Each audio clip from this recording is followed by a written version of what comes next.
Hola pilotos y paquetes, ¿cómo están? Ya dimos inicio a la rodada nacional y con esto quedó cumplida la primera etapa que cubre Monterrey, Tampico, Veracruz. Como es muy difícil poder subir las 24 horas que duró el viaje de ida y vuelta, en este video solo les mostraré el regreso, que al final es lo mismo que de ida, pero al revés. ¿Está en Monterrey? Ya nos lo aventamos de allá para acá, así que... Venía para acá de visita. ¿A Chachalaca no? No, Zempoala. Zempoala, de visita. ¿Y te van hasta allá? Sí. ¿Para qué tiempo hasta dónde te aguanta el tanque lleno? Unos 400 kilómetros. ¿400? Depende de qué tanto le jale al acelerador. ¿Cuántos tanques te gastas? 3. Como 600, va, está bien. Está Pasaje rendidora. saldría más caro, ¿no? Pasaje saldría más caro. Esa es cámara, ¿no? Sí. Va sacando fotos. Y video.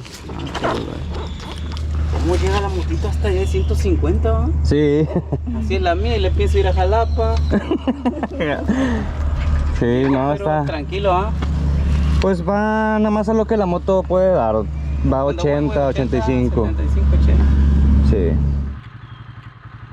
Me tardé en subir este video porque, como seguramente ya sabes, tuve un accidente vial y estuve hospitalizado. Ahora estoy en recuperación y luego estaré en rehabilitación por una fractura expuesta en mi pie derecho, lo que me imposibilita para trabajar y tener ingresos, y por lo mismo ahora dependo de ti.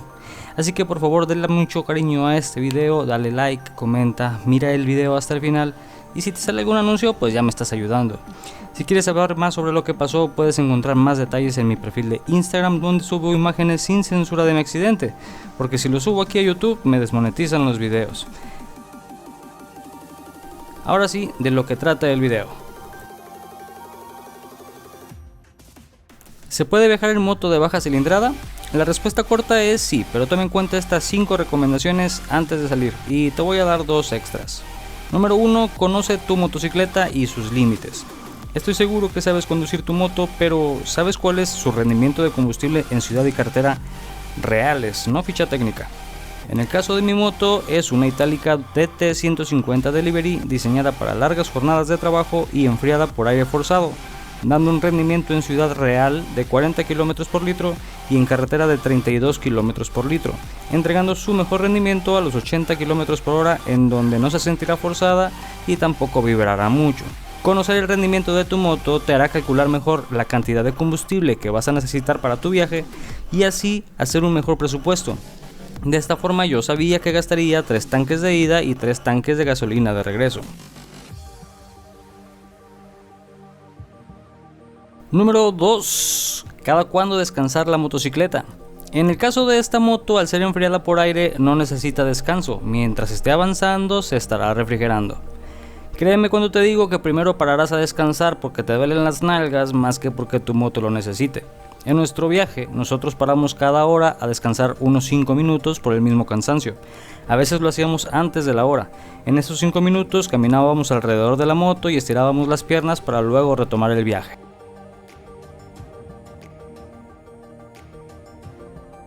Número 3. ¿Qué llevar en la maleta? Antes de iniciar tu aventura, asegúrate de tener al menos 2 cámaras de repuesto por si te ponchas, o si es tubeless, pues los respectivos parches o escuincles.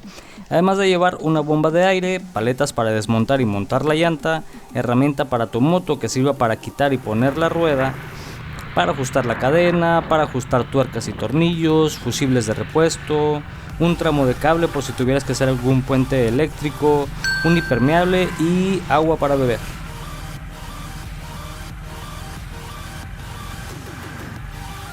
Recomendación extra número 1. Planifica bien tu ruta. Aquí puedes ver que nosotros conocíamos un atajo para ahorrarnos muchos kilómetros y tiempo, sin tener que pagar una caseta que cuesta 144 pesos para motos, unos $8 aproximadamente. Para carros era mucho más caro.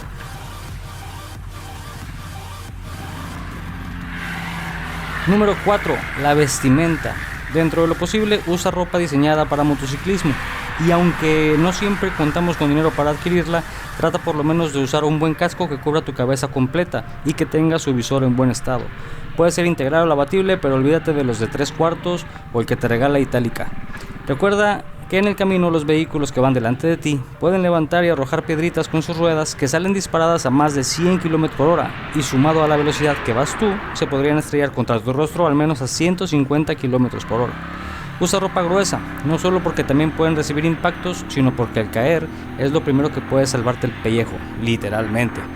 Además que te protegerá del sol. Muy importante, llevar por lo menos rodilleras y coderas, que es lo que lleva Jesse por debajo de la ropa gruesa. En mi caso yo llevo una armadura que me cubre pecho, espalda, hombros, brazos, codos, antebrazos. Y por supuesto unos guantes que tengan absorción de impactos en las palmas y puños. Mejor aún si también tienen deslizador. Por último, pero no menos importante, unas botas. Si no tienes para unas botas biker, consíguete al menos unas botas de trabajo. No es lo ideal, pero es mejor que andar en tenis y resistirán mejor la abrasión en caso de caer.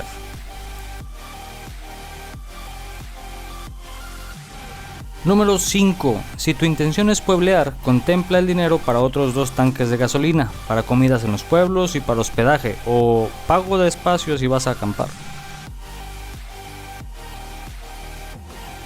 Recomendación extra número 2. El tiempo contra el GPS.